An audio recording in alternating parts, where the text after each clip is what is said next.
أسباب الحزن في حياتنا كتير، ومن الحاجات اللي بتأثر فينا جدا إن بعض الأشخاص حوالينا بيشوفونا بس بشكل مقلوب، بيقولوا علينا كلام مش فينا، سواء بيقولوه لنا مباشرة أو بيقولوه من ورا ظهرنا أو بيقولوه بينهم وبين نفسهم ويتصرفوا معانا بناء على الفكرة الغلط اللي واخدينها عننا. طب إيه الحل؟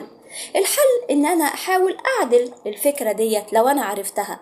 طب لو ما عرفتش وبالتالي الحزن سيطر على قلبي ومش قادرة اغير الفكرة ديت بسرعة، ارجع للقرآن وللسنة واشوف هو مر حاجة زي كده. هنلاقي اكيد مر، لان القرآن ما سابش مشكلة سواء اجتماعية او نفسية الا ولقى لها حل. هنا هو موجودة في القرآن وفي السنة، بس عليا ان انا ادور. ففي ايتين في القرآن الكريم بتعالج المشكلة ديت وعالجتها للنبي صلى الله عليه وسلم. لما كان النبي صلى الله عليه وسلم بيقولوا عليه أهل مكة إن هو مجنون، إن هو شاعر، إن هو ساحر، وطبعا كل ده كان بيحزنه. فجت الآية القرآنية ربنا سبحانه وتعالى قال له بسم الله الرحمن الرحيم: ولقد نعلم أنك يضيق صدرك بما يقولون فسبح بحمد ربك وكن من الساجدين واعبد ربك حتى يأتيك اليقين. صدق الله العظيم.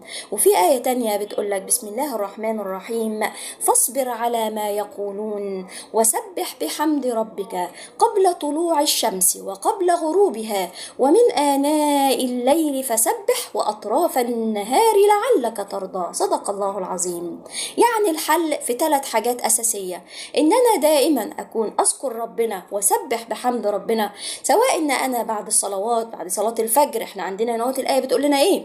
قبل طلوع الشمس يعني في صلاة الفجر، وقبل غروبها يعني في صلاة إيه اللي هي في وقت العصر، وعندنا كمان في آناء الليل اللي هو بعد العشاء، وأطراف النهار اللي هو عندنا صلاة الظهر وصلاة المغرب. إذا كل الصلوات أسبح، بعد كل صلاة أسبح. دي هتخليني يضيع الحزن من قلبي. إيه تاني؟ إن أنا الساجدين، كن من الساجدين، يعني الصلوات الفرائض أو إن أنا أصلي سنن، كل ديت هيضيع من عندي الحزن. طب إيه تاني؟ واعبد ربك حتى يأتيك اليقين. اعبد ربك، العبادة هنا مش بس اللي هي الصلاة والصيام والزكاة، ولكن أي حاجة بترضي ربنا هي عبادة. إن أنا أطلع واشتغل وأعف نفسي وأعف أهلي دي عبادة. إن أنا أبتدي أساعد غيري دي عبادة. إن أنا أساعد عيالي وأبتدي أذاكر لهم وأبتدي أعمل لهم أكل وأنظف البيت، كل دي عبادة. إن أنا أقول كلمة طيبة، وإن أنا ألطف بها حد حزين وأبتدي أساعده إن هو يطلع من الحزن اللي فيه، دي عبادة.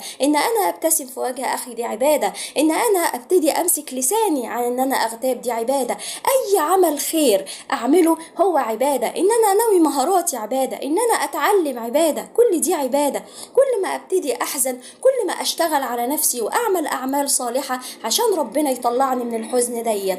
خد بالك، الحزن ده ابتلاء من عند ربنا، وربنا سبحانه وتعالى هو اللي اداهولك علشان يشوفك يا ترى هتنجح في الامتحان ولا لأ. ركز كده في الامتحان وركز في الإجابة، لأن ربنا اللي اداك هذا الابتلاء قادر إن هو يغيره 180 درجة، زي ما حصل في أهل قريش، وإن هم أمنوا بالنبي صلى الله عليه وسلم واللي كانوا بيتكلموا عليه بشكل وحش، راح ربنا سبحانه وتعالى بعد الإسلام هم اللي كانوا بيبتدوا يفتحوا مع الرسول فتوحات وينشروا في الإسلام. حتى بعد وفاته صلى الله عليه وسلم بدأوا ينشروا في الإسلام. ولذلك القرآن الكريم لما ذكر إن هو اتقال عليه ساحر ولا مجنون ولا شاعر، ما قالش مين اللي قال عليه كده، ما قالش إن قريش كانت وحشة وقالت عليه كده، ولكن لما جت سيرة قريش في القرآن الكريم كانت عن النعمة لإيلاف قريش في رحلة الشتاء والصيف، لكن ما تقالش عنهم إن هم وحشين، لأن الموضوع اتغير بعد الإسلام 180 درجة. فربنا سبحانه وتعالى قادر يغير كلام الناس اللي قدامك دول